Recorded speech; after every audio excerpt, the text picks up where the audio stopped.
Ke kabar lainnya pemirsa, Susanto, sang dokter gadungan ternyata melakukan aksi kejahatannya sejak lama. Jejak hitam Susanto tercatat di sejumlah daerah. Tidak hanya di Surabaya, Susanto ternyata pernah menjadi dokter spesialis penyakit dalam di sebuah rumah sakit di Kabupaten Kutai Timur 2011 silam.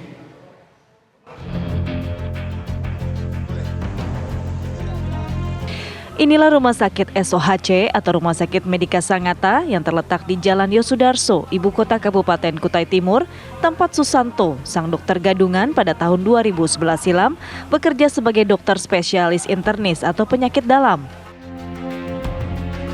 Susanto dengan mudah bekerja di pelosok kabupaten di Kalimantan Timur ini lantaran akses yang jauh dari ibu kota provinsi sehingga tenaga administrasi rumah sakit tak mampu melacak secara detail berkas permohonan kerja Susanto saat itu.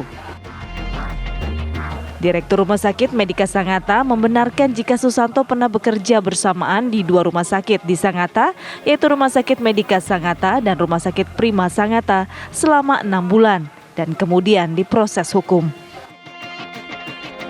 Terkait dengan kasus Susanto di Surabaya, setahu saya orang yang sama pernah jadi dokter gadungan di Kutai Timur, yaitu di dua tempat, di tempat kami dan di rumah sakit lain. Itu sekitar 2011, sekitar 6 bulanan dan sudah juga diproses di pengadilan, ditahan. Sementara pakar hukum Universitas 17 Agustus 1945 atau UNTAK yang juga merupakan konsultan hukum dokter dan rumah sakit Surabaya, Hufron, menyebut Susanto dapat dijerat 3 pasal sekaligus dalam proses pengadilan. 3 pasal tersebut yakni Undang-Undang Praktek Kedokteran dengan pidana 5 tahun penjara, Undang-Undang Pelindungan Data Pribadi dengan ancaman 5 tahun, dan pemalsuan surat dalam proses lamaran kerja dengan ancaman hukuman 6 tahun penjara. Di sisi lain, Hufron juga menegaskan masyarakat yang merasa dirugikan atau menjadi korban tindakan dokter gadungan Susanto juga dapat melaporkan instansi atau rumah sakit tempat Susanto bertugas secara perdata.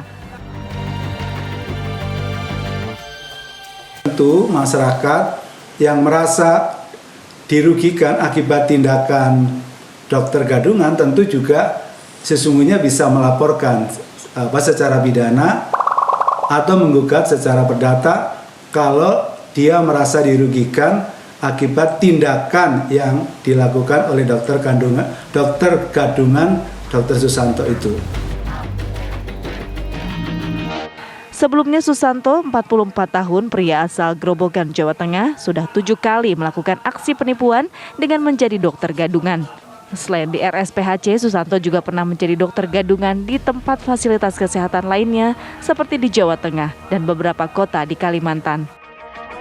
Dari Kutai Timur, Kalimantan Timur dan Surabaya, Jawa Timur, tim TV One mengabarkan.